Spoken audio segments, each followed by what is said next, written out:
नमस्कार, मी डी.टी. आंबेगावे, मुख्य संपादक सत्य पोलीस टाइम्स। सामान्य जनतेचा आवाज बुलंद करण्यासाठी सत्य पोलीस टाइम्स या चॅनेलला आत्ताच सबस्क्राइब करा।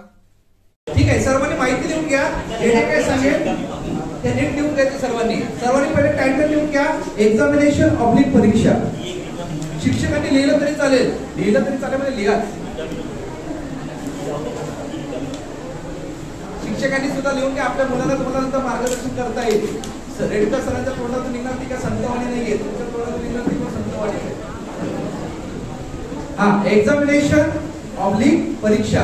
पॉइंट नंबर ए लिहून घ्या सर्वांनी। पॉइंट नंबर ए, काही पालकांना काही कळत नसेल ना, त्यांनी मला असं समजायचं की इथे श्री सत्यवान यशवंत रेडकर नाहीये, इथे कोण आहे? परमपूज्य सत्यवान यशवंत रेडकर महाराज यांचं काय चालू आहे? शैक्षणिक कीर्तन। काय चालू आहे? कीर्तन। मग कीर्तन ऐकायचं, बाकी ज्यांनी एन्जॉय करायचं आणि ज्यांना काही समजत नसेल त्यांनी कीर्तन ऐकायचं। मला माहिती आहे काय लोकांना समजणार नाही, तर त्यांनी फक्त कीर्तन ऐकायचं आणि बाकीच्या मुलांनी काय करायचं? आपल्या पुढची दिशा ठरवायची की आपल्या आई वडिलांना, म्हणजे आपल्या आई वडिलांना इथे आणायचं की नाही आणायचं ना। ठीक आहे, पॉइंट नंबर ए सर्वांनी लिहून घ्या, यूपीएससी। भूगोलातला यूपी माहिती की नाही तुम्हाला? भूगोलातला यूपी काय असतो? आहे ना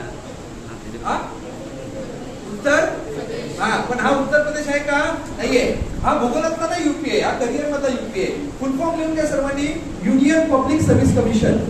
युनियन पब्लिक सर्व्हिस कमिशन। हा, स्पेलिंग येत नसली तरी लिहायचं, मराठीत लिहा, युनियन पब्लिक सर्व्हिस। तुम्ही पण मराठी मानता, मी पण मराठी मानतो, नाही तर आपल्या अक्षरात पण घाणेरडं स्पेलिंग पण येत नाही, अशी परिस्थिती आहे। ग्रॅज्युएट झालेल्या मुलांना तिथे अर्ज लिहिता येत नाही, अशा आमच्या इकडे कोकणामध्ये ग्रॅज्युएट होतात तिथे। आणि त्यांना सांगितलं ना बँकेमध्ये अर्ज करा, ते गुगलला जाऊन सर्च करणार how to apply for loan. आणि माझी मुलगी MA झालेली आहे, माझा मुलगा BCom झालेला आहे, काय येतं त्याला? काही येत नाही तिथे।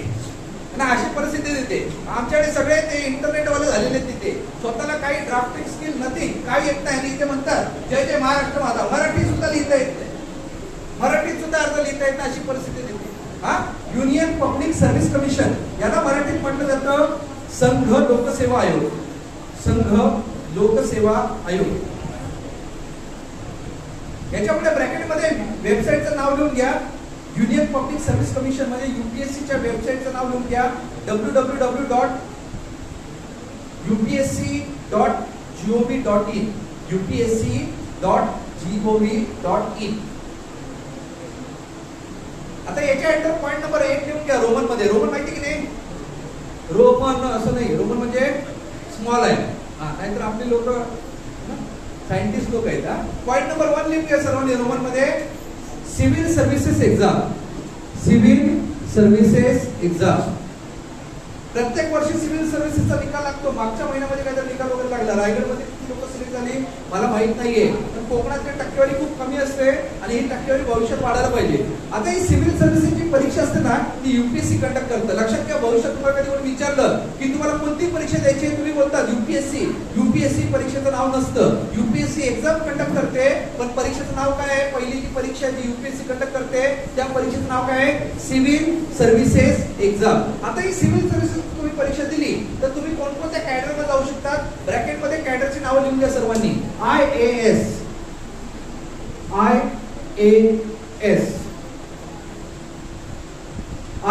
म्हणजे इंडियन ऍडमिनिस्ट्रेटिव्ह सर्व्हिस।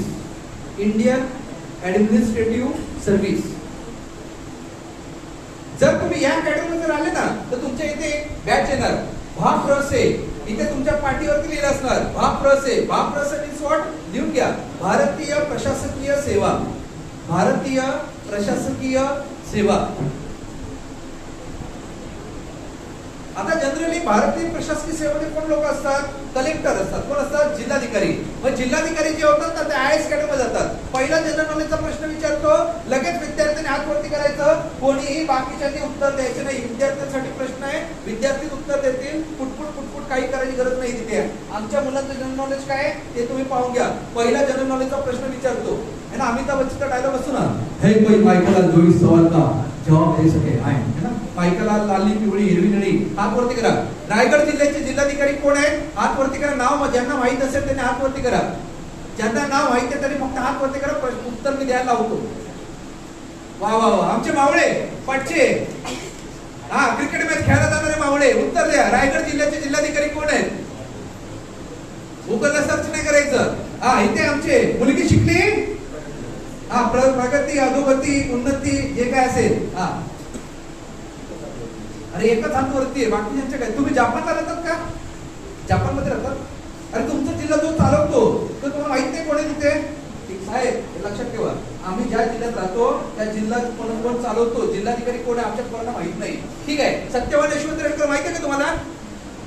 हा कोण आहे? मी आहे की नाही? फोटोवर छान दिसतो की नाही? कधीतरी स्टेटस लावणार की नाही? पण ठीक आहे साहेब, हेच तर आपण कमवलंय की विचार करा की आमच्या जिल्ह्याचे कलेक्टर कोण आम्हाला माहित नाही, पण सत्यवान रेडकर माहिती आहे. बस झालं की नाही? हा ठीक आहे. हा रायगड जिल्ह्याचे कलेक्टर कोण आहे जरा? कोण आहे? हा बाकी जण ऐकलं का? ती मांजर काय बोलली? ती मांजरसारखे कान. अरे कॉपी पण करता ना म्हणा. काय बोलली? हा सर बरोबर आहे का उत्तर? हा मग टाळी पण वाजवणार. ठीक आहे. मग रायगड जिल्ह्याचे कलेक्टर भविष्यात तुम्ही सुद्धा होण्याचा प्रयत्न करा, आहे ना? तुम्ही सुद्धा होऊ शकता. Nothing is impossible, everything is possible. तर बैकर सरांनी काय सांगितलं होतं? प्रयत्नांती कोशिश करणारी कभी हार नाही होती. मग जर तुम्हाला कलेक्टर व्हायचं असेल, कोणत्या कॅडर मध्ये यायचंय? IAS, Indian administrative service. Comma करा, लिहून घ्या.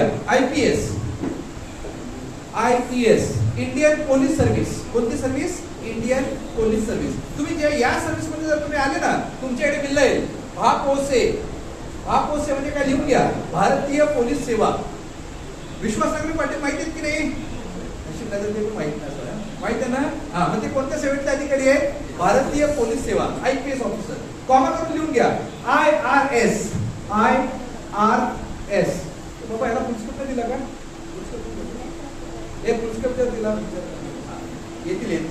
हा IRS, इंडियन रेव्हेन्यू सर्व्हिस. लिहून घ्या, इंडियन रेव्हेन्यू सर्व्हिस. जर तुम्ही या सर्व्हिस मध्ये आले ना, तर तुम्ही माझ्या डिपार्टमेंट मध्ये याल. मुंबई सीमा शुल्क म्हणजे काय? मुंबई कस्टम.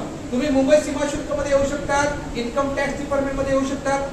आमचं जे डिपार्टमेंट आहे ना त्याला म्हणतात ministry of finance, department of revenue. आमच्याकडे जे आयुक्त जे बसतात ना, कमिशनर वगैरे, ते कोणत्या सेवेतले अधिकारी असतात? IRS means what?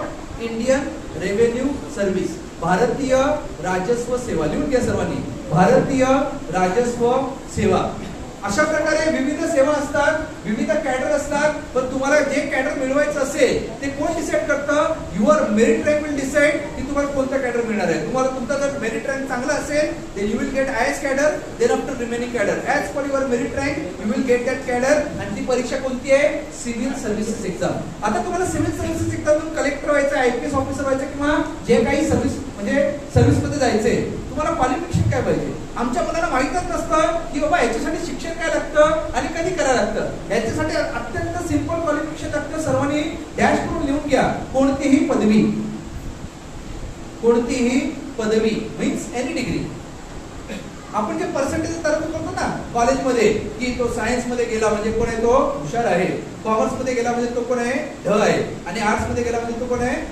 सगळ्यात ढ आहे. असं तुम्ही इथे कंपॅरिझन करतात ना, इथे तसं काही नसतं. इथे तुम्हाला जर सिव्हिल सर्व्हिसेसची परीक्षा द्यायची असेल ना, अत्यंत सिंपल क्वालिफिकेशन लागतं. Any degree from any recognised university means what? तुम्ही BA करा, BCom करा, BSc करा, ऍग्रिकल्चर करा, IT करा, LLB करा, BE करा, BTech करा, BPharm करा, BSc नर्सिंग करा, काही करा, त्याला काय म्हटलं जातं? Only degree. आता डिग्री म्हणजे काय? दोन प्रकारच्या डिग्री असतात. एक असतं फुल टाइम आणि एक असतं डिस्टन्स एज्युकेशन. आता तुम्ही बोलाल मुंबई युनिव्हर्सिटी असेल चालेल, गोवा असेल चालेल, कोल्हापूर असेल चालेल, पुणे असेल चालेल. भारतातील मान्यता प्राप्त विद्यापीठातील फक्त पदवी लागते. Percentage not required. तुमचा पर्सेंटेज तर तो घरी ठेवायचा. इथे पर्सेंटेज काय मागत नाही. इथे फक्त काय मागितलं जातं? Only degree. म्हणजे 40% वाल्याला 40% असला विद्यार्थी सुद्धा कलेक्टर होऊ शकतो आणि 90% असला विद्यार्थी सुद्धा कलेक्टर होऊ शकतो. त्यामुळे लक्षात घ्या, इथे टक्केवारी मागत नाही, फक्त डिग्री मागितली जाते. तुम्ही जरी यशवंतराव मुक्त विद्यापीठामधून जरी प्रवेश घेऊन जरी तुम्ही डिग्री मिळवली तरी सुद्धा ती ग्राह्य आहे. तुम्ही ती परीक्षा देऊ शकता. लक्षात घ्या, गव्हर्नमेंटच्या बहुतेक परीक्षांसाठी जे डिग्री मागितलेली असते तिथे मुक्त विद्यापीठातील डिग्री सुद्धा इक्विव्हॅलेंट असते आणि तुम्ही त्याला अर्ज करून पुढे जाऊ शकता. त्यामुळे लक्षात घ्या, इथे डिग्री फुल टाइमच करायला पाहिजे असं काही कंपल्शन नाहीये. सायन्स मधले विद्यार्थी जर हात वरती करा. सायन्स मधले विद्यार्थी ज्यांनी सायन्स मध्ये ऍडमिशन घेतलेले ते सायन्स मध्ये शिकत आहे, ज्यांनी सायन्स मधून पूर्ण केलेलं आहे असं हात वरती करा फटाफट लवकर, मला पण कळू दे.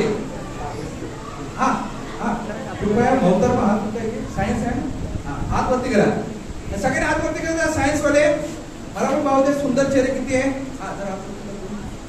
सायन्स तुमच्यापैकी असे किती विद्यार्थी आहेत ज्यांनी सायंटिस्ट होण्यासाठी सायन्स निवडलं त्यांनी हात वरती करा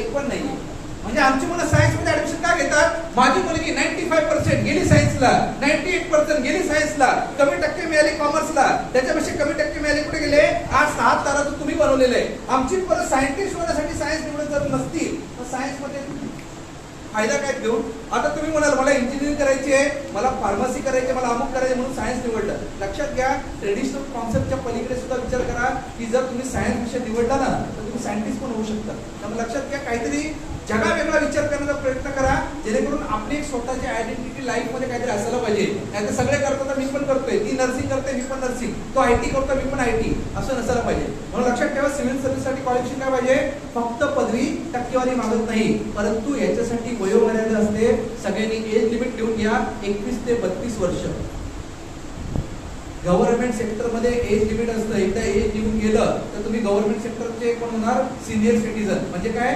तुम्हाला अर्ज करता येणार नाही यांना नाहीतर मी एमकॉम केलं पीएचडी केलं घरी ठेवून तू प्रयत्न केले का आणि लक्षात घ्या तुमच्या डोक्यात आधी न्यूनगंड बाहेर काढा की गव्हर्नमेंटच्या परीक्षेसाठी डिग्री असली तरच गव्हर्नमेंटची नोकरी मिळते मी तुम्हाला या लेक्चर मध्ये गोष्ट एक सांगतो तुम्ही 10वी असाल तरी गव्हर्नमेंट सर्वंट होऊ शकता 12वी असाल तरी तुम्ही गव्हर्नमेंट सर्वंट होऊ शकता सर्व मार्गदर्शन मिळून जाईल या लेक्चर मध्ये त्यामुळे जरी कॉलेजमध्ये जरी जात असाल ना तरी सुद्धा तुम्ही गव्हर्नमेंटच्या परीक्षेच्या अनुषंगाने अर्ज करून कॉलेजमध्ये शिकताना सुद्धा तुमची गव्हर्नमेंट मध्ये निवड होता येते हे लेक्चरच्या माध्यमातून तुम्हाला मी क्लॅरिफिकेशन देतो काही टेन्शन घ्यायचं नाही पालकांनी विद्यार्थ्यांनी सर्वांनी माझ्या संपर्कात राहायचं 2 तासात पूर्ण मार्गदर्शन होत नाही त्यामुळे तुमचे प्रश्न माझे उत्तर तुम्हाला सर्व मार्गदर्शन विविध क्षेत्रातून मिळत झालं पहिला विषय क्लिअर झाला सिव्हिल सर्व्हिसेस पॉइंट नंबर 2 लिहून घ्या सर्वांनी Indian engineering services Indian engineering services engineering किती लोकांना करायची की किती लोक करत आहेत हात वरती करा इंजिनिअरिंग कोणती करते तू आयटी करते डिप्लोमा डिग्री डिप्लोमा पाटी करायचे कशामध्ये जायचे अच्छा एरोटेक्निकल ओके अजून आमचे मावळे भाई इंजिनियर वाला पण आहे की नाही मावळ्यामध्ये ही फक्त क्रिकेटचे सामने खेळायला जाणार सरपंच चषक महापौर चषक तळा तालुका चषक अमुक चषक तमुक चषक घरी झोपायला जागा नाही तिथे कप भरून ठेवले घरामध्ये ते त्या कपला कोणी विचारत नाही तिथे साहेब आमच्याकडे स्पोर्ट्स कोटामध्ये लोक भरती होतात हे तुमच्या रायगडमध्ये कोणी नसतात तिथे ही पोरं फक्त 9वी 10वीचे काही पोरं असतील कॉलेजची पोरं असतील शनिवार रविवार फक्त क्रिकेटच्या तिथे ग्राउंड मध्ये तिथे सकाळपासून तडपडत असतात आणि आम्ही जर सावलीमध्ये मार्गदर्शन करायला बोलवलं यांच्याकडे वेळ नसतो तिथे आणि घरामध्ये एवढे मोठे कप भरून ठेवले का वर्ल्ड कप आहे का तो त्याने नोकरी मिळणार आहे का इथे लक्षात घ्या तुम्हाला जर वाटत असते ना मोठे मोठे जे ऍथलेटिक्स वगैरे असतात ना किंवा मोठे मोठे जे खेळाडू आहेत ना त्यांना गव्हर्नमेंटची नोकरी पण मिळते फक्त त्याने जर परफॉर्मन्स जर चांगल्या प्रकारे स्टेट लेवलला सेंट्रल लेवलला दिला ना त्यांना गव्हर्नमेंटची नोकरी पण आयती मिळते विदाउट एनी एक्झाम लक्षात ठेवा स्पोर्ट्स मध्ये फक्त मनोरंजन म्हणून नका खेळू स्पोर्ट्स मध्ये करिअर सुद्धा आहे मग ते स्टेट गव्हर्नमेंट मध्ये सुद्धा आहे बँकेमध्ये सुद्धा आहे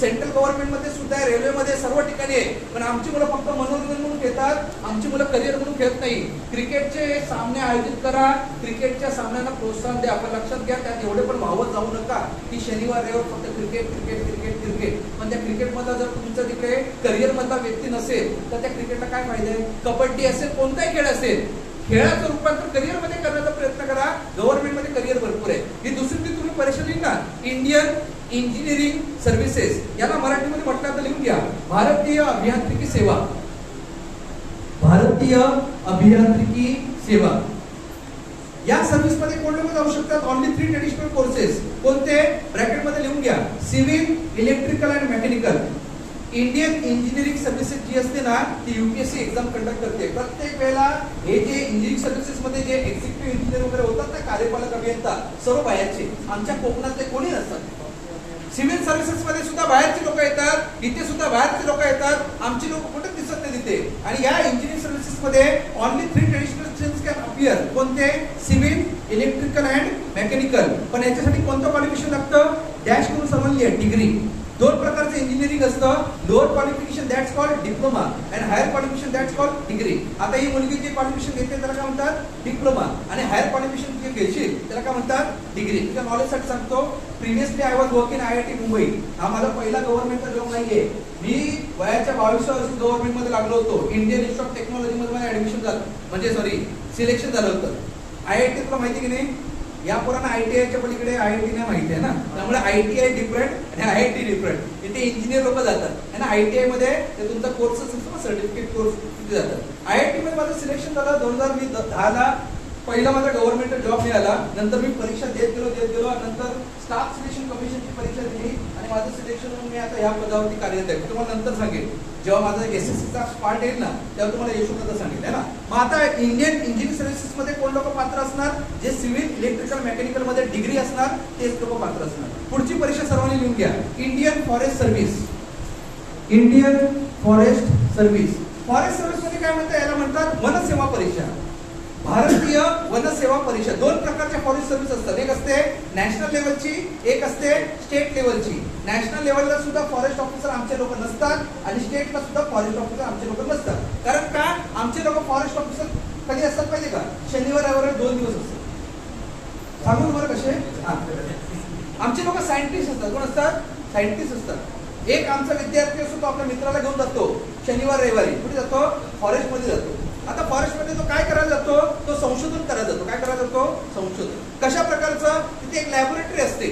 लॅबोरेटरी म्हणजे एखादं आंब्याचं झाड असेल, एखादं धरण असेल, एखादा झराबिरा वाहत असेल, त्या लॅबोरेटरी तिकडे जातो आणि हातामध्ये त्याचे असते साहेब, दिस इज कॉल्ड वॉटर.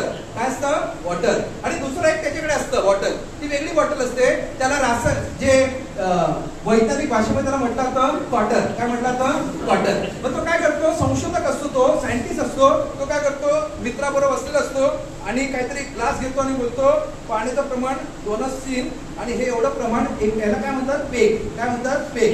मग तो काय करतो, प्राण्यांवर संशोधन नाही करत, इतरांवरती संशोधन नाही करत, तो स्वतःवर संशोधन करतो. बोलतो मी एक पेग पिऊन बघतो, म्हणजे कशा प्रकारे ते अभिसरण त्याचं रक्तामध्ये होतं की नाही, ऊर्जा निर्माण होते की नाही, ऊर्जेचा संचार होतो की नाही, असं तो काहीतरी संशोधन करत असतो. मग आमची मुलं ना या गोष्टीसाठी फॉरेस्टमध्ये जातात. दुसरी गोष्ट, आमची मुलं फॉरेस्टमध्ये काय जातात, खायला. वनभोजन. काय करायला जातात, वनभोजन. म्हणजे खायला आणि प्यायला, 2 गोष्टीसाठी फॉरेस्ट. नाहीतर आमच्या लोकांना फॉरेस्ट करिअरसाठी दिसतं का, तिथे नाही दिसत. पण लक्षात घ्या, इथे सुद्धा वन अधिकारी जे असतात ना 2 टाईपचे, एक केंद्राचे असतात, एक स्टेटचे असतात. हे दोन्ही वन अधिकारी सर्व बाहेरचे, आमच्या कोकणातले कोणी नसतात तिथे. लक्षात घ्या, तुम्हाला जर भारतीय वनसेवेमध्ये जायचं असेल तर तुम्हाला आतापर्यंत काय वाटत होतं की फक्त ऍग्रिकल्चर वालेच जातात, असं नसतं. ऍग्रिकल्चरच्या व्यतिरिक्त हे सायंटिस्ट न झालेले लोक सुद्धा त्या वन अधिकारी मध्ये जाऊ शकतात. इंजिनिअरिंग लोक सुद्धा फॉरेस्ट म्हणजे फॉरेस्ट सर्व्हिस मध्ये जाऊ शकतात. लिहून घ्या सर्वांनी. याच्यासाठी क्वालिफिकेशन काय पाहिजे, जर तुम्हाला इंडियन फॉरेस्ट सर्व्हिस मध्ये जायचं असेल तर काय काय क्वालिफिकेशन पाहिजे, सर्वांनी डॅश करून लिहून घ्या. BSc agriculture, BSc agriculture comma. आता ऍग्रिकल्चरच्या व्यतिरिक्त कोण कोण जाऊ शकतात ते तुम्हाला लिहायचंय. Comma BSc plus. BSc plus म्हणजे आता जे विद्यार्थी माझे हात वरती केले ना BSc वाले, तुमच्यासाठी सांगतोय, तुम्ही लोक सुद्धा फॉरेस्ट सर्व्हिस मध्ये जाऊ शकतात UPSCच्या माध्यमातून. BSc प्लस विषय लिहून घ्या. झूलॉजी. झूलॉजी बोलतोय, झूलॉजी नाही बोलतोय, झूलॉजी. बॉटनी. बॉटनी माहिती की नाही, आम्हाला फक्त काय माहिती, चटणी. हे काय, बॉटनी. BOTANY स्पेलिंग बरोबर लिहा. हा, झूलॉजीला, बॉटनीला physics. Physics. Chemistry. Chemistry. Mathematics. Mathematics. Biology. Biology. Animal husbandry. Husband म्हणजे पती परमेश्वराला नाही, हे विषय एनिमल हजबंड्री. सर्च करा तुम्हाला समजून. Veterinary science.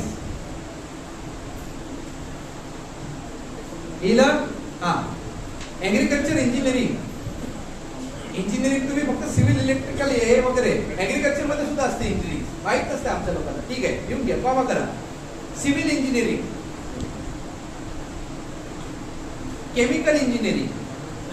आणि मेकॅनिकल, केमिकल, मेकॅनिकल, सिव्हिल हे लोक सुद्धा फॉरेस्ट सर्व्हिस साठी इलिजिबल आहेत. म्हणजे विचार करा, एकतर बीएससी ऍग्रिकल्चर वाला सुद्धा आहे, हे बीएससी वाले सुद्धा आहे आणि बाकीचे लोक सुद्धा आहेत. सगळ्यांनी नीट लक्षात ठेवा, भविष्यामध्ये हा फॉरेस्ट ऑफिसर सुद्धा आमच्या कोकणातला पाहिजे. कारण ते तुम्ही रिकाम टेकड्यासारखं कॉलेजमध्ये ऍडमिशन घेतलेलं आहे ना, सायंटिस्ट न झाले तरी आता तुम्हाला काहीतरी आई वडिलांना मोठं करायचे. काय व्हायचे? वन अधिकारी. काय व्हायचे? वन अधिकारी. तर फक्त जेवायला आणि पियायला गेले तर समजून जा आयुष्य बेकार आहे. त्या वन पिया मी बघा खाऊन पण व्यवस्थित आहे ना, दूध पितो, खातो पितो व्यवस्थित, पोट पुढे आलेले चालतं तिथे ना.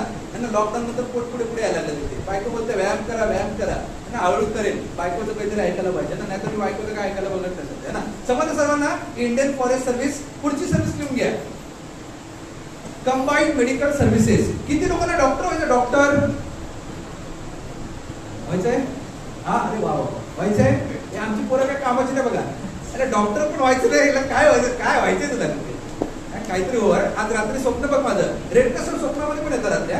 मग बोलतात हे बाळा तुला काय आशीर्वाद पाहिजे? बाळ बोलतं मला डॉक्टर व्हायचंय, घे आशीर्वाद. बाळ म्हणतं मला कलेक्टर व्हायचंय, घे आशीर्वाद. बाळ म्हणतं मला क्रिकेटचे सामने खेळायला देतो कानपडीमध्ये झालं तिथे ना. बाळ असं काही आशीर्वाद मागू नका, चांगले आशीर्वाद मागवा.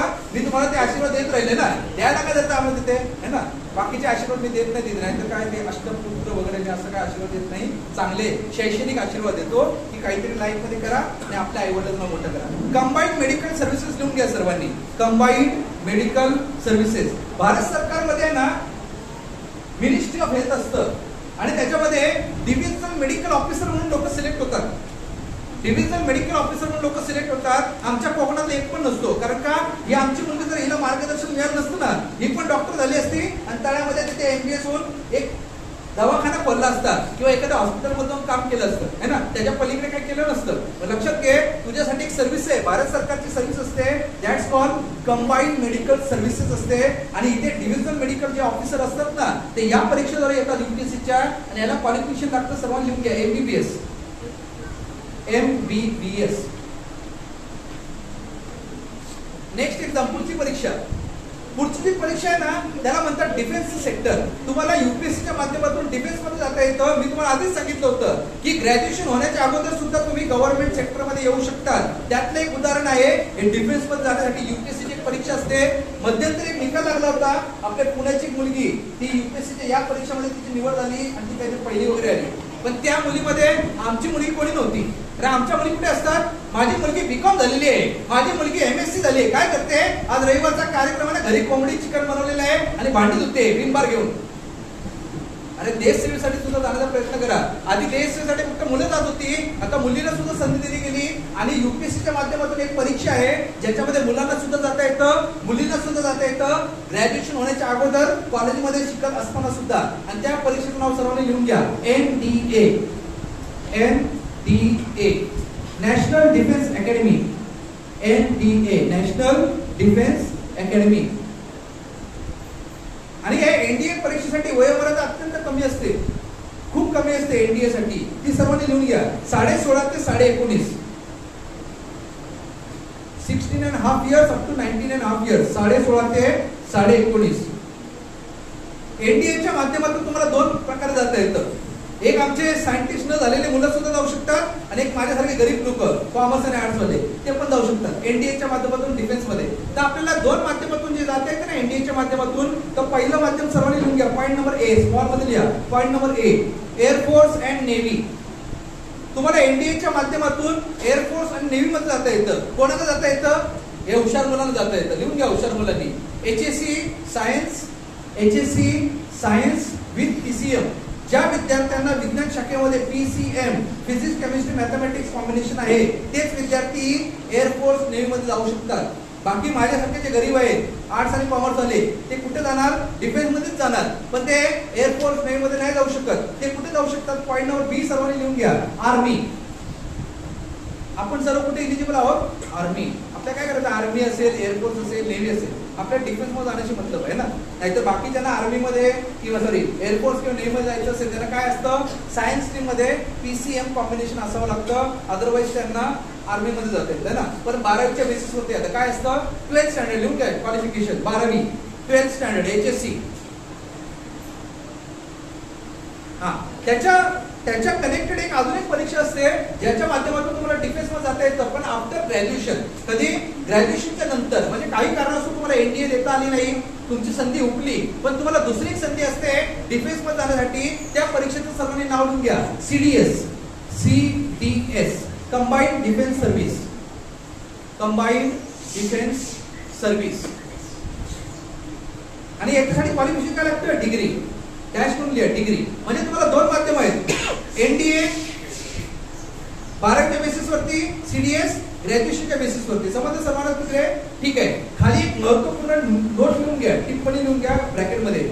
NDA and CDS exam, NDA and CDS exam वर्षातून दोनदा घेतल्या जातात. वर्षातून दोनदा परीक्षा होतात. मग काही कारणास्तव आपल्याला एक संधी हुकली तर दुसरी पण होते. मग लक्षात घ्या, या एनडीए सीडीएस एक्झाम जे आहेत ना, ते वर्षातून दोनदा त्याची ऍडव्हर्टाइजमेंट येते. तुम्हाला दोनदा, आता ती ऍडव्हर्टाइजमेंट आहे. जी मुलं 12वी पास झालेली आहेत त्या सर्वांना सांगतो, तुम्ही एनडीए साठी अर्ज करू शकता. जी मुलं ग्रॅज्युएशन झालेली आहेत ती सर्व लोक सीडीएस साठी अर्ज करू शकतात. वॅकन्सी आलेली आहे आणि तुम्ही यूपीएससीच्या वेबसाईट वरती जाऊन रजिस्ट्रेशन करायचं आणि त्याला अर्ज करायचं. NDA and CDS exam conducted twice in a year, वर्षातून दोनदा परीक्षा घेतली. पुढची परीक्षा लिहा,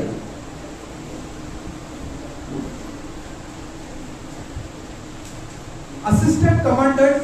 असिस्टंट कमांडंट इन सीएपीएफ. तुम्ही आता जर मध्ये पाहिलं असेल ना, भारत पाकिस्तानचं युद्ध वगैरे चालू होतं तेव्हा आम्हाला काही काही टर्मिनॉलॉजी कळाल्या डिफेन्स मधल्या, की हे काय असतं ते काय असतं वगैरे ना. तर एक आहे ना, एक भारत सरकारमध्ये एक डिपार्टमेंट आहे, दॅट्स कॉल्ड सीएपीएफ. त्याला फुल फॉर्म सर्वांनी लिहून घ्या, central armed police forces. Central armed police forces. आणि सेंट्रल आर्म्ड पोलीस फोर्सेस मध्ये तुम्हाला असिस्टंट कमांडंट म्हणून जाता येतं यूपीएससीच्या माध्यमातून.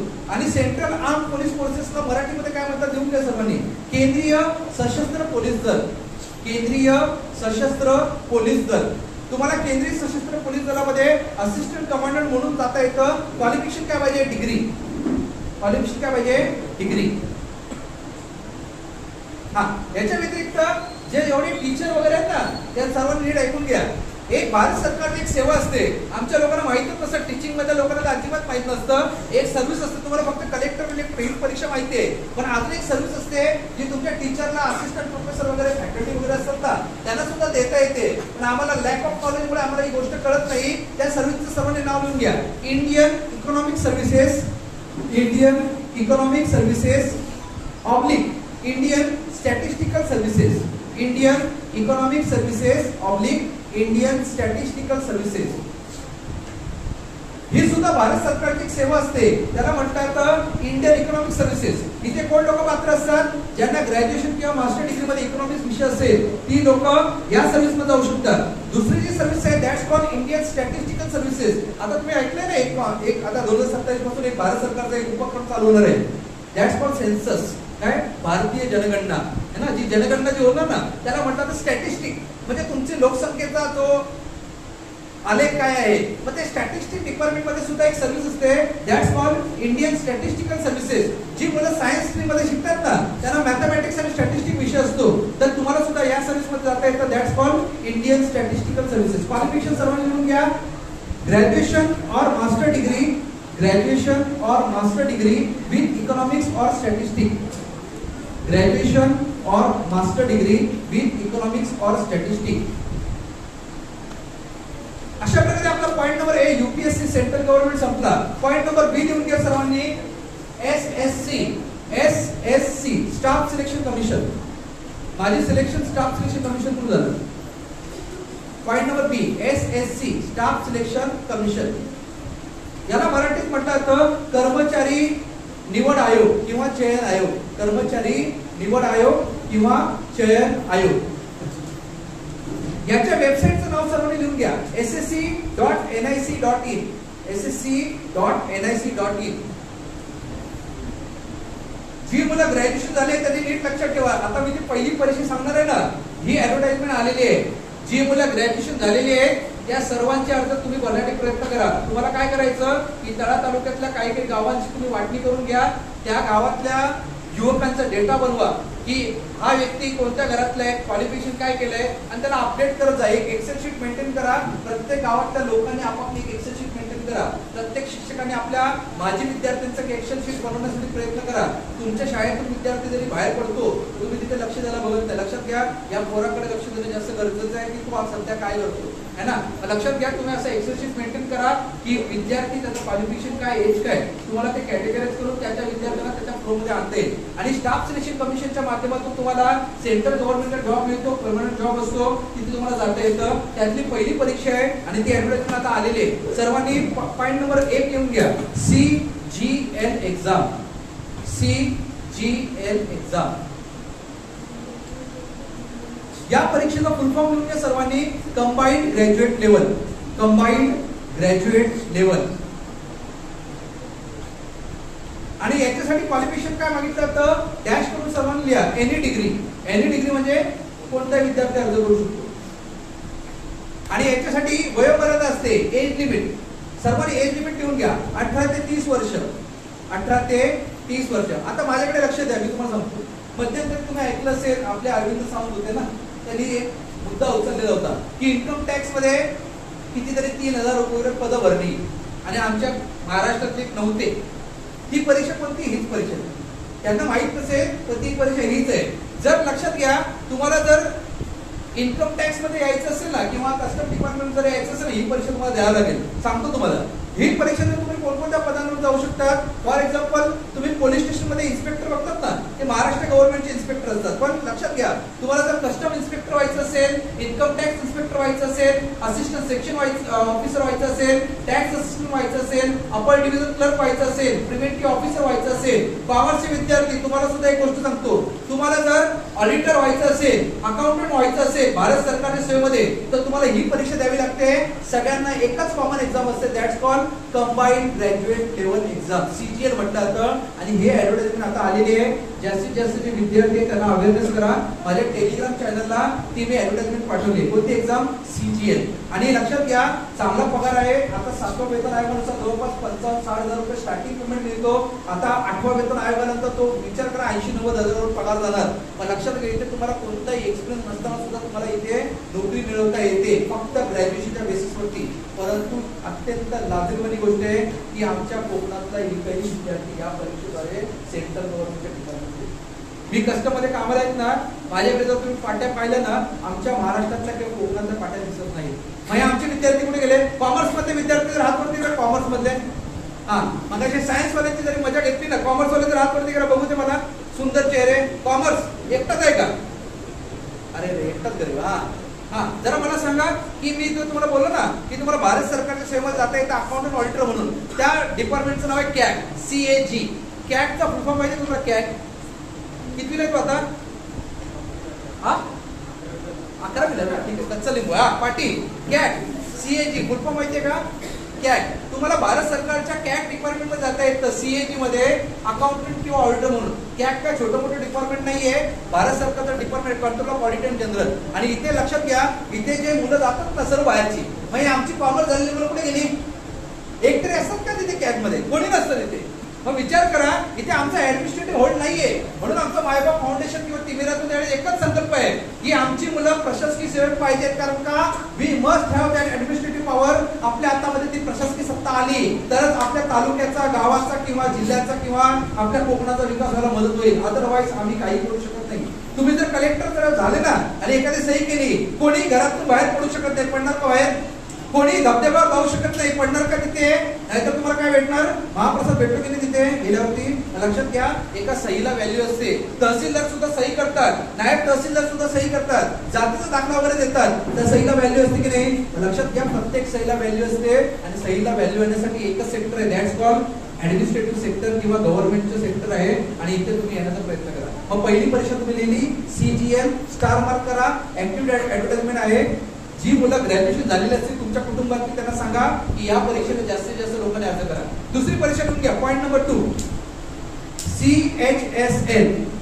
CHSL या परीक्षेचा फुल फॉर्म सर्वांनी लिहून घ्या. Combined higher secondary level. Combined higher secondary level. तुम्हाला या परीक्षेद्वारे भारत सरकारच्या सेवेत जाता येतं. क्वालिफिकेशन काय पाहिजे, एकदम हायफाय क्वालिफिकेशन लागतं, जे आमच्या तळा तालुक्यातल्या मुलांकडे नसतं. लिहून घ्या सर्वांनी. 40,000 रुपये पगार असतो स्टार्टिंग सेंट्रल गव्हर्नमेंटचा जॉब. पण तळा तालुक्यातल्या मुलांना माहित नसतं किंवा त्यांच्याकडे क्वालिफिकेशन नसेल म्हणून ते अर्ज करत नाही. लिहून घ्या क्वालिफिकेशन, फक्त 12वी, टक्केवारी मागत नाही, फक्त 12वी. 40,000 रुपये पगार भेटतो, सेंट्रल गव्हर्नमेंटची नोकरी मिळते, सॅटर्डे संडे सुट्टी असते. पण आमच्या लोकांना नाही करायचे. आमच्या लोक काय करायचे, पनवेलला जातील, MIDC मध्ये जातील, काम करतील, इकडे कुठे टाइमपास करतील, घरात पॉप्युलर घालतील आणि करतील साहेब तुम्ही पुढे व्हा, मी तुमच्या पाठी आहे. स्वतःचा झेंडा स्वतः काढायला तिथे प्रयत्न करा. स्वतःचा झेंडा काढत नाही आणि तिथे फक्त साहेब चाललंय, तिथे क्रिकेटच्या मॅचचे सामने चालले. लक्षात घ्या, मी शिक्षण क्षेत्रातला व्यक्ती आहे. माझ्या कोकणातली मुलं चांगले शिक्षण घेऊन पुढे जावेत आणि चांगल्या सेवेमध्ये यावेत, हे माझा प्रयत्न आहे. तुम्हाला अनपढ मला ठेवायचं नाहीये, मला तुम्हाला सुशिक्षित बनवायचंय. यांनी सांगितलं होतं ना, शिक्षण वाघिणीचं दूध आहे, जो तो प्राशन करतो तो गोठल्याशिवाय राहत नाही. मी कधी कोणाचं खाल्लेलं नाहीये म्हणून मी मानधन घेत नाही, म्हणून मी कोणाचा उपकार करत नाहीये. कोणी मला बोलू शकत नाही की तू आमच्याकडे पैसे घेतले होते म्हणून मोठा झाला. का? मी काय प्रयत्न नाही करत का? स्वतः प्रयत्न करतो. शिका, संघटित व्हा, संघर्ष करा. स्वतः सुद्धा शिकतो, लोकांसाठी संघटित सुद्धा करण्याचा प्रयत्न करतो आणि त्यांच्यासाठी संघर्ष सुद्धा करतो. नाहीतर माझं शिक्षण झालेलं आहे, चांगली नोकरी आहे, माझी वाईफ सुद्धा स्टेट गव्हर्नमेंट एम्प्लॉई आहे. आम्हाला काही गरज नाही आहे सगळ्या दुनियादारी करायची. आणि मगाशी तुम्ही इंट्रोडक्शन करून दिलं ना, कोण होते? हा सर होते. नाही तुम्ही बोलले, कोणतरी बोललं 25,000 रुपये घेतले तर किती हजार रुपये घेतले तर एका लेक्चरचे 25,000 नाही घेतल्यात. मी सांगतो तुम्हाला, मी एका व्याख्यानाचे एका तासाचे 1 लाख रुपये घेऊ शकतो. किती घेऊ शकतो? 1 लाख रुपये.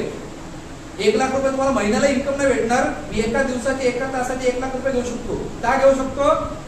शिक्षण एवढं आहे, फेमस आहे मी. एका साधा सुद्धा व्यक्ती नाही, भले मी फाटक्यासारखा दिसत असलो तर लक्षात घ्या, सुदामासारखी शेती ठेवत असलो तरी मी काय साधा सुद्धा व्यक्ती नाही. ज्ञानाचा खजिना भरपूर भरलेला आहे. मी माझ्या शिक्षणाचं कधी बाजारीकरण नाही केलं, आमच्या महामानवाने कधी शिक्षणाचं बाजारीकरण नाही केलं, म्हणून मी कोणता क्लासेस अकॅडमी करून पैसे नाही कमवत. मी समुपदेशन करतो. एखादा ऍडव्होकेट असेल तर फुकटमध्ये काउन्सिलिंग करणार का? मी फुकटमध्ये शैक्षणिक काउन्सिलिंग सुद्धा करतो.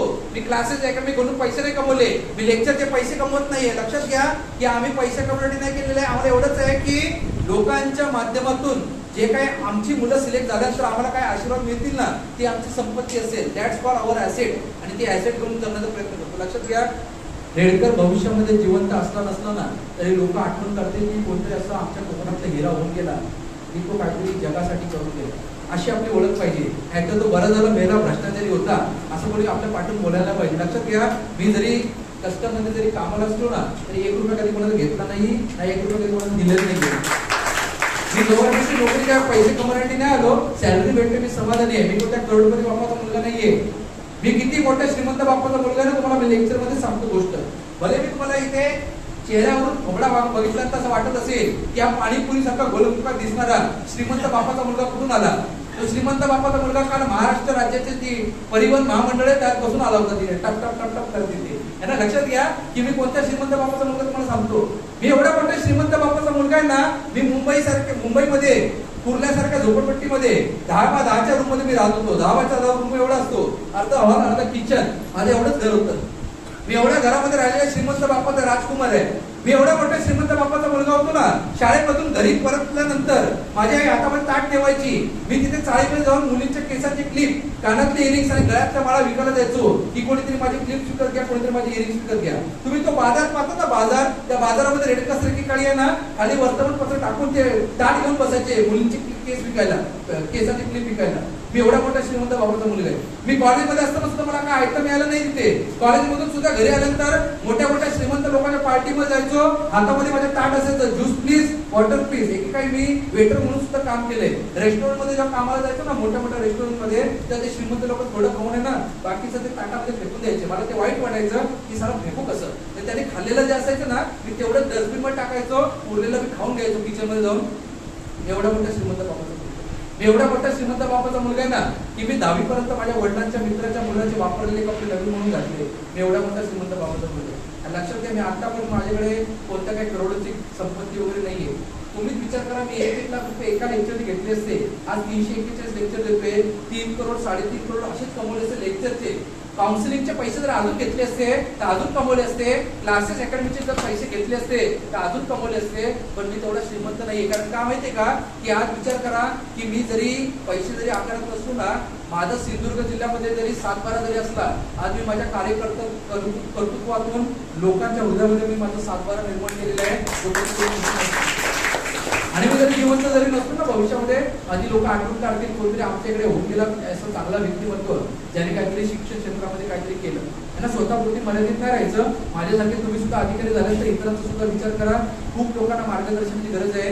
मार्गदर्शनाशिवाय ही आमची मुलं वंचित राहतात. आणि लक्षात घ्या की आमचा कोकण गोल्ड अव्वल स्थानावरती येतो, पण आमचा कोकण गोल्ड ऍडमिनिस्ट्रेटिव्ह सर्व्हिसेस मध्ये कुठे दिसत नाही. आणि हे सर्व आपल्या लोकांचं एक सामाजिक दायित्व आहे की आपल्याला शैक्षणिक चळवळ खूप पुढे न्यायची. मी कोणता नेता बिता नाहीये, मी पण तुमच्यासारखा सामान्य व्यक्ती आहे. मला कस्टम ऑफिसर म्हणून कन्सिडर करू नका, कोकण भूमिपुत्र म्हणून कन्सिडर करा आणि नेहमी माझ्या संपर्कात राहण्याचा प्रयत्न करा. मी तुम्हाला मार्गदर्शन करणार. टेन्शन घ्यायचं नाही. टेन्शन लेने का क्या भाई, टेन्शन देने का सब लोग को की भविष्यामध्ये आमच्या कोकणातलेच अधिकारी दिसणार है ना.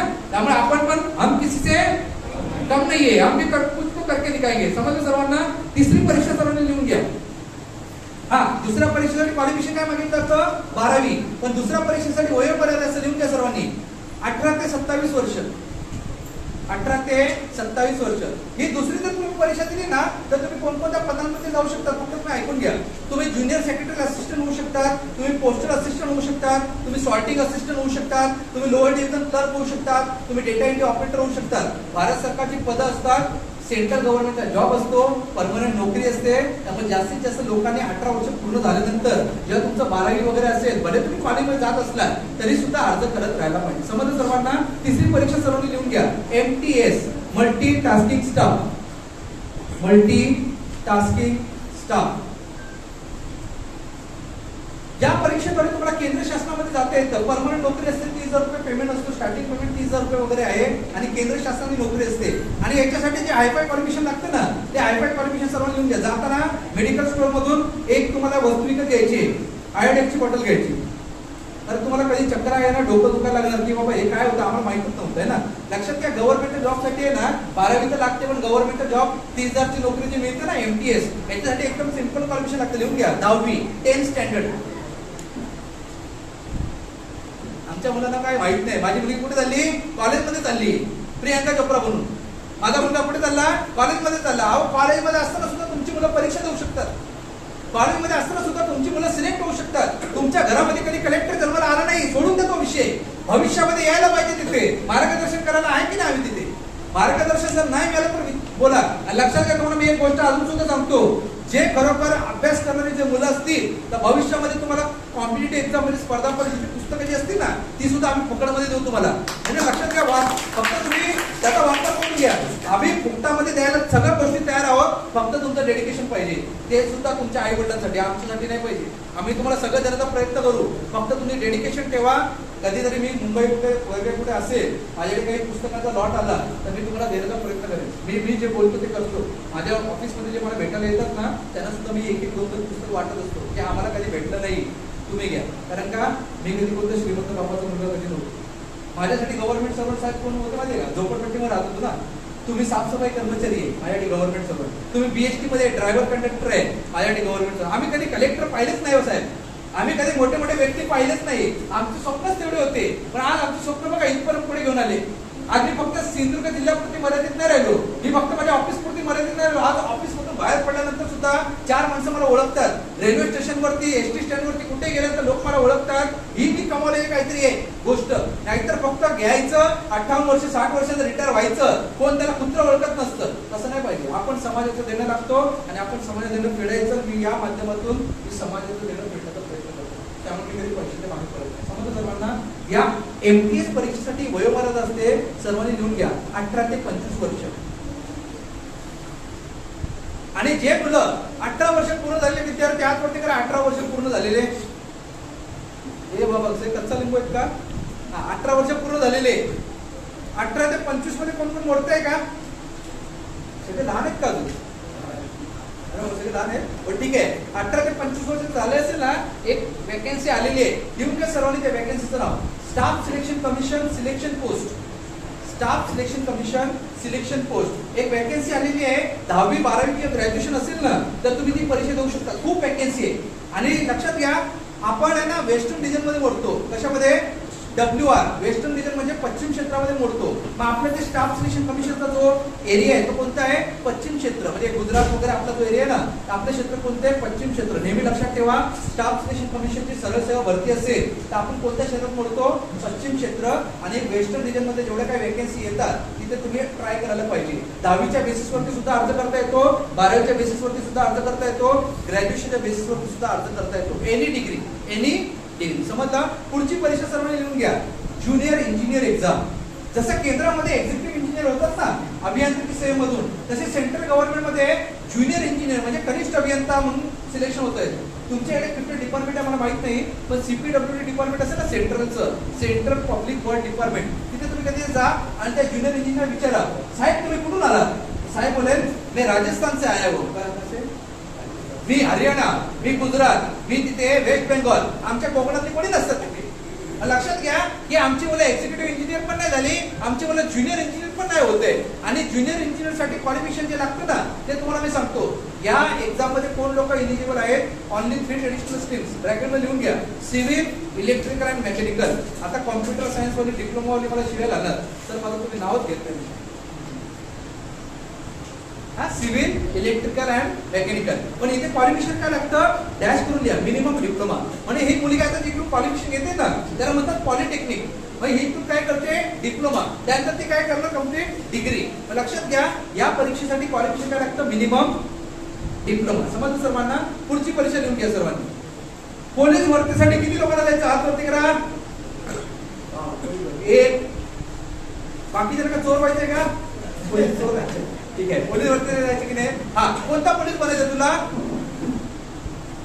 पोलीस पण वेगवेगळ्या प्रकारचे असतात ना. हा, कोणता पोलीस व्हायचं?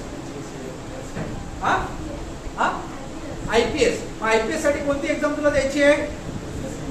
स्टार्टिंगला सांगितली कोणती एक्झाम? Civil services. कोणती परीक्षा? Civil services. पण लक्षात घ्या महाराष्ट्र गव्हर्नमेंट मध्ये पोलीस भरती जी होती ना त्याला म्हणतात पोलीस कॉन्स्टेबल. आणि आमच्या रायगड मधली पोरं पळत असतात, धावत असतात, पळत असतात, चक्करवून पडतात. ही अकॅडमी ती अकॅडमी. ते कोणते पोलीस असतात माहिती का? Police constable of Maharashtra state. आणि त्या पोलीस कॉन्स्टेबल म्हटलं तर पोलीस शिपाई भरती असते. लक्षात घ्या महाराष्ट्र गव्हर्नमेंट मध्ये जसे पोलीस कॉन्स्टेबल असतात तसे आमच्या केंद्र शासनामध्ये सुद्धा पोलीस कॉन्स्टेबल असतात. म्हणजे याला म्हटलं जातं police constable of central government. पण इथे आमची लोक नसतात. आमच्या डिपार्टमेंटला साहेब आहे ना जवळपास 750 लोक वगैरे काही पोलीस कॉन्स्टेबल आले ना सगळे बाहेर. या आमची पोरं कुठेच नव्हती त्यामध्ये. आमची बरं इथेच पळतात आहे पोलीस भरतीला. त्या पोलीस भरतीमध्ये पण तुम्हाला जोक सांगतो, रायगडमध्ये पोलीस भरती असते ना, रायगडमध्ये इकडे पोलीस भरती कुठून येतात? नाशिकवरून, कोल्हापूरवरून, इकडून तिकडून. आमची पोरं कुठे असतात? सरपंच चषक, माणगाव तालुका चषक, हे चषक. आणि काही पोरं संध्याकाळी टिळा लावून भाव अंतरीचे हळवे जसे जुई फूल असतात की नाही भजन मंडळी. हा, तिथे असतात. काय काय मुलं कुठे असतात? तिथे नाक्यावरती फिरत असतात, टाइमपासगिरी करत असतात. काही लोक वनसेवेसाठी गेलेले असतात की नाही. रविवारी परीक्षा देत नाही झाला साहेब, पण तिथे जातील देते. लक्षात घ्या तरुणांनी जरा याच्यातून सावरा, स्वतःच्या भविष्याचा विचार करा. एकदा वेळ निघून गेली तर ती वेळ येणार नाही. नंतर तुमचं लग्न जुळत नाही, स्थळ येत नाही, हे तुम्ही कारण देण्यापेक्षा काहीतरी प्रयत्न करा लाईफ मध्ये पुढे जाऊ. समज सर्वांना? मग आमच्या भारत सरकारमध्ये जी कॉन्स्टेबलची भरती असते ना त्याला म्हटलं तर लिहून द्या सर्वांनी. कॉन्स्टेबल ब्रॅकेटमध्ये GD, कॉन्स्टेबल ब्रॅकेटमध्ये GD. आणि याच्यासाठी क्वालिफिकेशन मागितलं तर 10वी 10th स्टँडर्ड. 2 डिफरन्स समजून घ्या. महाराष्ट्र गव्हर्नमेंट मध्ये पोलीस कॉन्स्टेबल साठी क्वालिफिकेशन लागतं 12वी. महाराष्ट्र गव्हर्नमेंट मध्ये पोलीस कॉन्स्टेबल साठी लागतं क्वालिफिकेशन 12वी. आणि सेंट्रल गव्हर्नमेंट मध्ये क्वालिफिकेशन लागतं 10वी. तरी आमची पोरं अर्ज करत नाही. अहो केंद्र शासन तर आमच्याकडे बघा हवालदार रुबाब का बरं लक्षात आहे. कस्टमच्या हवालदार जरा बघितलं का खाकीवरती असते ना, कमिशनर पेक्षा ते असतात. ते काय असतं माहितीये का? परीक्षा देऊन आलेले असतात, बिचारांनी मेहनत घेतली असते. आमची मला मेहनत घेत नाही. काही लोक घरी झोपा काढत असतील. त्या घरी काय करायचं माहितीये का? ज्या मुलांनी दांडे मारलेत ना हा पुष्पगुच्छ घेऊन जायचा आणि त्यांचा सत्कार करायचा की आपण कार्यक्रमाला उपस्थित न राहिल्याबद्दल आपले मनपूर्वक अभिनंदन. की जाताना एक ऍक्टिव्हिटी करा. म्हणजे घरी जायच्या अगोदर ना जिथे मुलं आली नसतील ना त्यांच्या घरी जाऊन त्यांच्या आई वडिलांना बोला तुमच्या मुलाचा सत्कार करायला आलेले ते. शिक्षकांनी पण होते तेच करा. एक फुल घेऊन जायचं, पैसे असं खर्च नाही करायचं. एक फुल घ्यायचं आणि प्रत्येक मुलाचा सत्कार करायचा. काल कार्यक्रमाला तुला बोलवलं होतं पण तू कोण कोण आहेस? पंतप्रधान आहेस. म्हणून तो आला नव्हता. हे घे तुझा मनपूर्वक अभिनंदन, कार्यक्रमाला उपस्थित न राहिला. तो विचार करा, आपण इतरांसाठी विचार करतो की बाबा ही गरजूवंत मुलं होतकर मला पुढे झाला पाहिजे. फक्त खोबड्यावरून गरजूवंत नसतो, चेहऱ्यावरून आणि आर्थिक परिस्थितीतून तो गरजवंत नसतो. त्याला स्वतःला आतून वाटायला पाहिजे की मी कोणतरी गरीब आहे ना, तर मला पुढे जायचंय. मी लाईफ मध्ये कधी गरिबीचा भाव नाही केला, गरिबीचं श्रीमंतीत रूपांतर करण्याचा प्रयत्न केला. एक काळ मी होता ऑरेंज कलरचं रेशन कार्ड वापरायचो, आज अभिमानाने सफेद कलरचं रेशन कार्ड वापरतो. पण बहुतेक लोकांकडे पिवळ्या कलरचं रेशन कार्ड सुद्धा असेल है ना. दारिद्र्य रेशन कार्डचं 2 रुपये किलो गहू, 2 रुपये किलो तांदूळ भागते, विषय संपला. तसं करू नका. सफेद रेशन कार्ड घेण्याचा सुद्धा प्रयत्न करा. स्वतः सुद्धा खा, इतरांना सुद्धा खाऊ द्या. समज सुद्धा खाओ और खाणे दो. आणि एसएससी कॉन्स्टेबल तुम्हाला काय कॉलेज पाहिजे? फक्त 10वी. समजलं? पुढची परीक्षा लिहा, जी परीक्षा मी दिली होती. माझ्या परीक्षेचं सर्वांनी नाव लिहून घ्या. Translation officer exam. मी मुळात कॉमर्स बॅकग्राऊंडचा होतो, पण या परीक्षेसाठी मला एमए हिंदी करावं लागतं. तुमचे आता वाद चालू आहेत ना, पत्रकार महोदय कोण पण आहे ना, पत्रकार वाद चालू आहेत ना सध्या, हिंदी मराठी. एक फ्रँकली मला गोष्ट सांगायची, मी कधी डिबेटला कोणी बसत नाही, पण बसलो तर मी चांगल्या प्रकारे बसेल. तुम्ही एमए करतात मराठीमध्ये, कशामध्ये? एमए मराठीमध्ये करतात. तुम्हाला केंद्र शासनाची नोकरी आहे का एमए मराठीमध्ये? मी केलं माहितीये का एमए हिंदीमध्ये, केंद्र शासनाची नोकरी मिळाली. तुम्ही डोकं नाही चालवलं, कारण तुम्ही शिक्षक भरतीसाठी अवलंबून राहिले. मी डोकं चालवलं, कारण का भले आपण महाराष्ट्रात जरी असलो तरी आपण हिंदीचं पाठिंबा घ्यायचं आणि त्या हिंदी भाषिकांमध्ये माझी निवड व्हायला पाहिजे. मी तो 8 तास धरला आणि मग माझं हिंदी भाषिकांमध्ये निवड झाली है ना. जे कोणी करत नाही ते आपण करायचं. मी सुद्धा हिंदीमध्ये क्वालिफिकेशन घेतलं आणि हिंदी भाषिकांमध्ये माझी निवड झाली. लक्षात घ्या, हे माझं सिलेक्शन जे झालं ना, छोटी मोठी गोष्ट नाहीये. एक अभिमानाची गोष्ट तुम्हाला सांगतो. 2017ला मी हा फॉर्म भरला होता, 18ला माझा निकाल लागला, 19ला मी जॉईन केलं. संपूर्ण भारतात 323 उमेदवारांची निवड झाली. माझा रँक आहे AIR 166, म्हणजे ऑल ओव्हर इंडिया रँकिंग 166. संपूर्ण भारतात माझा 166 क्रमांकावर खुल्या प्रवर्गात निवड झाली. मुळात मी ओबीसी मध्ये मोडतो, तरी सुद्धा माझी खुल्या प्रवर्गात निवड झाली, कारण का माझा मेरिट रँक छान होता. आणि अभिमानाची गोष्ट सांगतो, संपूर्ण महाराष्ट्रात 2 व्यक्तींची निवड झाली होती. एक पौर्णिमा साळवे, एक सत्यवान यशवंत रेडकर. त्याच्यामध्ये अजून अभिमानाची गोष्ट सांगतो, त्या 323 उमेदवारांमध्ये कोकणातला एकच व्यक्ती होता, सत्यवान यशवंत रेडकर. त्या गोष्टीचा मला जास्त अभिमान आहे. म्हणजे माझं सिलेक्शन संपूर्ण भारतामध्ये झालं, तर तुमचं सिलेक्शन जिल्हा परिषद भरतीमध्ये जरी झालं तरी मोठी गोष्ट आहे, महाराष्ट्र गव्हर्नमेंटमध्ये झालं तरी मोठी गोष्ट आहे. फक्त एकच करायचं, वाईकर सरांनी सांगितल्याप्रमाणे प्रयत्नांती. कलेक्टर नाही झालं तरी चालेल, क्लर्क होण्यासाठी प्रयत्न कर, परंतु कोशिश करण्यावर कभी. हा, पुढची आता ही जी परीक्षा आहेत ना, ट्रान्सलेशन ऑफिसर, याच्यासाठी तुम्हाला काय क्वालिफिकेशन पाहिजे? लिहून घ्या सर्वांनी. एमए हिंदी किंवा इंग्रजी. आपल्या शिक्षक वर्गाला सल्ला द्या, हिंदी पण करून घ्या, इंग्रजी पण करून घ्या. माझ्याकडे ट्रान्सलेशन ऑफिसर होती. बँकेमध्ये पण वॅकन्सी असतात साहेब, राजभाषा अधिकारी, ऑफिशियल लँग्वेज ऑफिसर, सगळे बाहेरचे. बँक ऑफ महाराष्ट्र कुठे असते? इथे असते. अधिकारी कोण? बाहेरचे. आमच्याकडे केंद्र शासनामध्ये वॅकन्सी असते. ट्रान्सलेशन ऑफिसर काय क्वालिफिकेशन पाहिजे? एमए हिंदी किंवा इंग्रजी. मराठीमध्ये कुठे गेले?